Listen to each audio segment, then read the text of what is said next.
নমস্কার বন্ধুরা, জয়ার সংসারে আপনাদের অনেক অনেক স্বাগত জানাচ্ছি। আজকে দোল, আপনাদের অনেক অনেক শুভেচ্ছা জানাচ্ছি দোলের। আপনারা প্রত্যেকে সুস্থ থাকুন, ভালো থাকুন, এইটাই আমি ঈশ্বরের কাছে প্রার্থনা করি। আর আজকে কিন্তু আমি মালপোয়া বানাচ্ছি, কারণ মালপোয়া ছাড়া তো দোল একেবারেই অসম্পূর্ণ। তাই আমি মালপোয়াটা কিভাবে বানাচ্ছি সেটা দেখার জন্য ভিডিওটা প্রথম থেকে শেষ অবধি দেখবেন, আমার সাথে থাকবেন। আমার চ্যানেলটিকে যদি এখনও পর্যন্ত সাবস্ক্রাইব না করে থাকেন, সাবস্ক্রাইব করবেন, লাইক করবেন, অনেক অনেক শেয়ার করবেন বন্ধুরা। মালপোয়া বানানোর জন্য 2 বাটি ময়দা নিয়েছি, আর যেই বাটিতে ময়দা নিয়েছি সেই বাটি মেপে আমি সব কিছু উপকরণ নিয়েছি। 1 বাটি সুজি, হাফ বাটি চিনি, মৌরি, আর ওই বাটিরই 1 বাটি নারকেল কোড়া নিয়েছি। এবারে আমি ময়দাটা একটা বড় বাটির মধ্যে ঢেলে নিচ্ছি। 2 বাটি ময়দা নিয়ে নিলাম। ওই বাটিরই মাপে 1 বাটি সুজি নিয়ে নিলাম। এবারে ভালো করে মিশিয়ে নেব।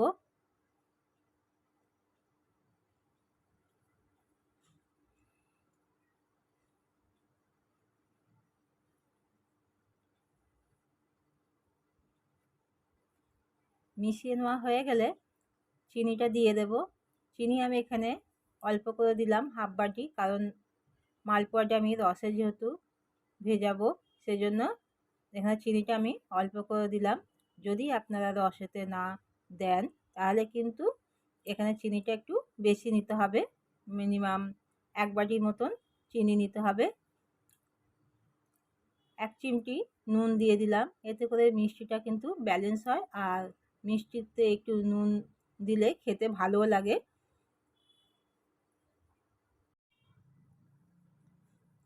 এবারে নারকেল কোড়াটা দিয়ে দিচ্ছি। নারকেল কোড়াটা দিয়ে আবার একটু মিশিয়ে নিতে হবে। সব কিছু শুকনো উপকরণ মেশানো হয়ে গেলে এবারে আমি দুধ দিয়ে দেবো। যেই বাটিতে মেপে আমি ময়দা নিয়েছি ওই বাটিতে মেপেই আমি দুধটা দিলাম। 1 বাটি দুধ এখানে প্রথমে ব্যবহার করলাম। আর এই দুধটা কিন্তু আমি জাল দিয়ে ঠান্ডা করে তারপরেই আমি দুধটা দিলাম। এই দুধটা কিন্তু গরম অবস্থায় দেবেন না, বা ফ্রিজে রাখা দুধও ব্যবহার করবেন না বন্ধুরা। আরও 1 বাটি দুধ দিয়ে দিলাম, দিয়ে ভালো করে মিশিয়ে নিতে হবে।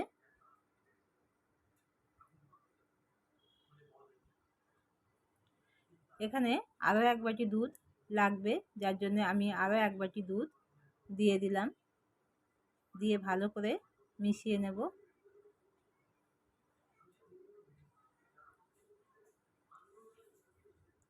দেখুন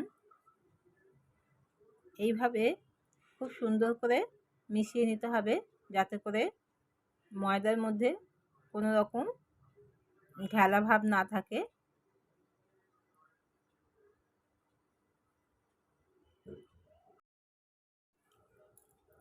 মেশানো হয়ে গেলে এবারে একটু ঘি দিয়ে দিচ্ছি। 1 চামচ ঘি দিয়ে দেব।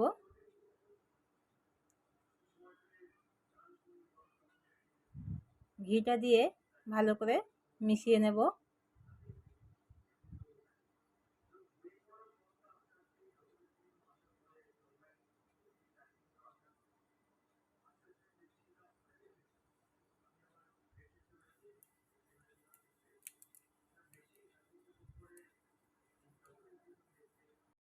সব কিছু উপকরণ মেশানো হয়ে গেলে আমি 15 থেকে 20 মিনিটের জন্য রেস্টে রেখে দিলাম। আর সেই সময় আমি মৌরিটা ভেজে নিচ্ছি।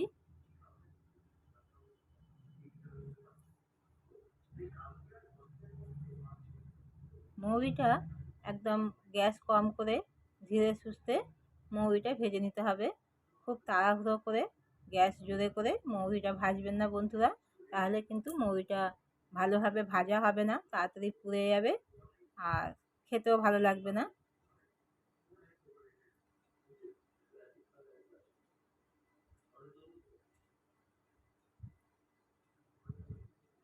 মৌরি থেকে যখন একটা খুব সুন্দর গন্ধ বেরিয়ে যাবে, তখনই বুঝতে পারবেন যে মৌরিটা ভাজা হয়ে গেছে। মৌরিটা দেখুন নামিয়ে নিয়েছি। চিনির রস বানানোর জন্য আমি চিনিটা ডেচকির মধ্যে দিয়ে দিলাম, আর ওই বাটি মেপেই আমি 1 বাটি জল দিয়ে দিলাম।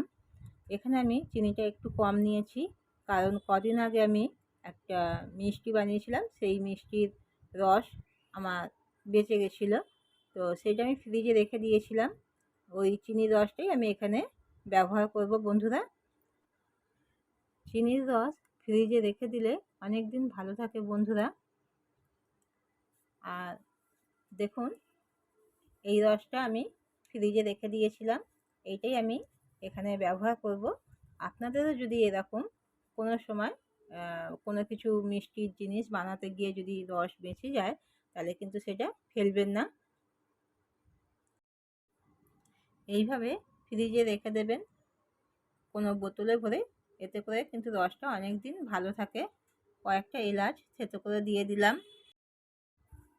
এবারে একটু লেবু রস দিয়ে দিচ্ছি চিপে, এতে করে কিন্তু রসের মধ্যে যে একটা চিনি চিনি ভাব লাগে, রস ঠান্ডা হলে অনেক সময় চিনির মতন জমে যায়, সেটা কিন্তু জমবে না। রসটা আমি একতার বা দুতারের বানাবো না বন্ধুরা, কারণ মালপোয়ার রস খুব একটা কিন্তু চিটচিটে হয় না। এরকম হাতে নিয়ে দেখলেই বুঝতে পারবেন, একটু অয়েলি অয়েলি ভাব থাকবে, আর একটু চিটচিটে ভাব থাকলেই কিন্তু রসটা হয়ে যাবে। রসটা হয়ে গেছে। এবারে মালপোয়াটা ভাজার জন্য আমি কড়াতে কিছুটা রিফাইন্ড অয়েল দিয়ে দিলাম। আপনারা চাইলে মালপোয়াটা ঘিও ভেজে নিতে পারেন বন্ধুরা। দেখুন 20 মিনিট পর ব্যাটারটা কতটা ফুলে গেছে।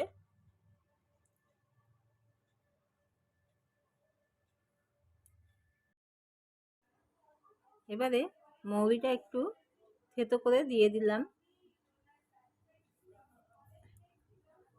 মৌরিটা ভালো করে মিশিয়ে নিতে হবে ব্যাটারের সঙ্গে।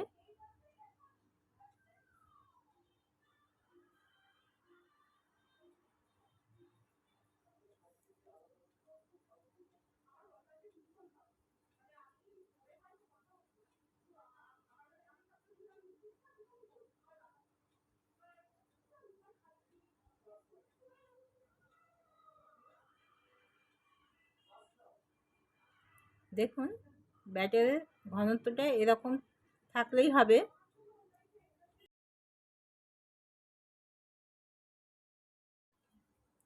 তেলটা গরম হয়ে গেলে 1 হাতা ব্যাটার তেলের মধ্যে ছেড়ে দেবো।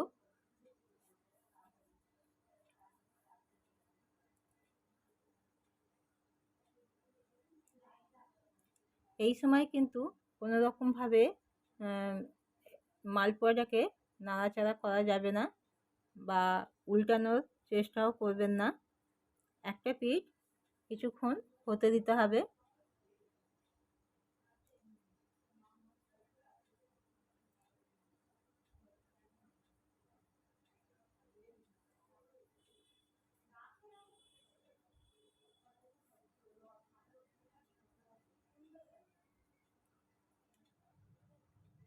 একটা পিঠ হয়ে গেলে তারপরে আর একটা পিঠ এইভাবে উল্টে দিতে হবে।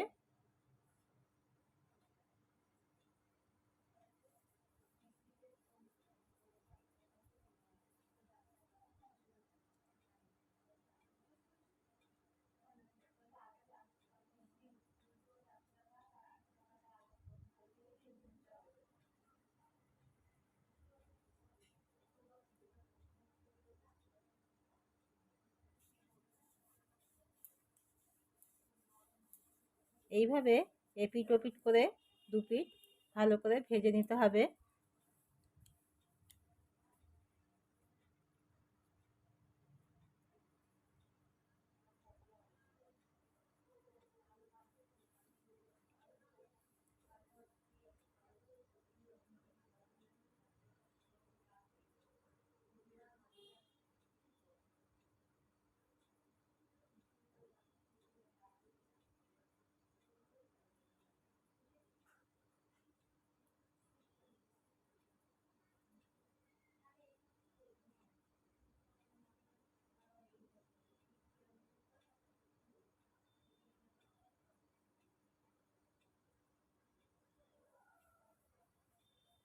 দেখুন মালপোয়াটা কিন্তু ভাজা হয়ে গেছে।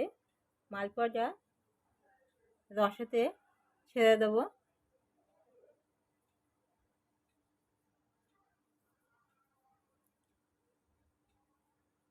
রসের মধ্যে এইভাবে একটু ডুবিয়ে দিতে হবে, যাতে করে রসটা খুব সুন্দরভাবে ঢুকে যায়।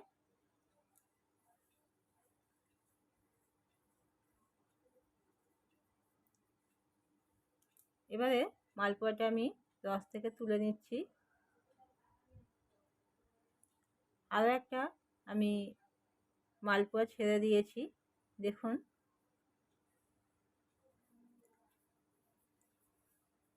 মালপোয়াটা কত সুন্দরভাবে ফুলেছে।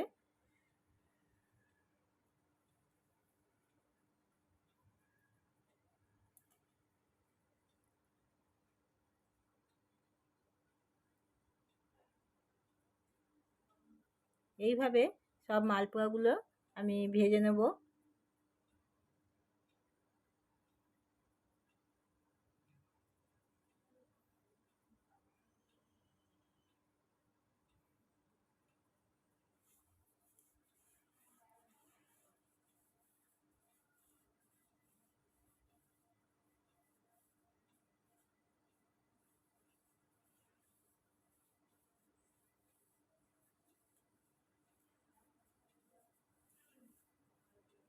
মালপোয়াটা ভাজা হয়ে গেছে, এবারে রসে দিয়ে দিচ্ছি।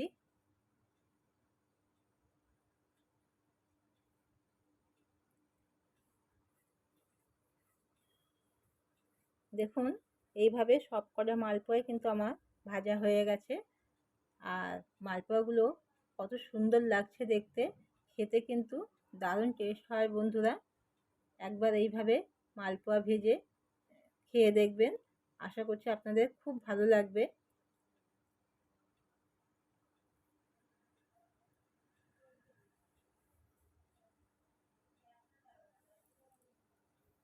দেখুন মালপোয়াগুলো কতটা নরম হয়েছে, আর ভিতরটা কত সুন্দরভাবে দেখুন রস ঢুকেছে।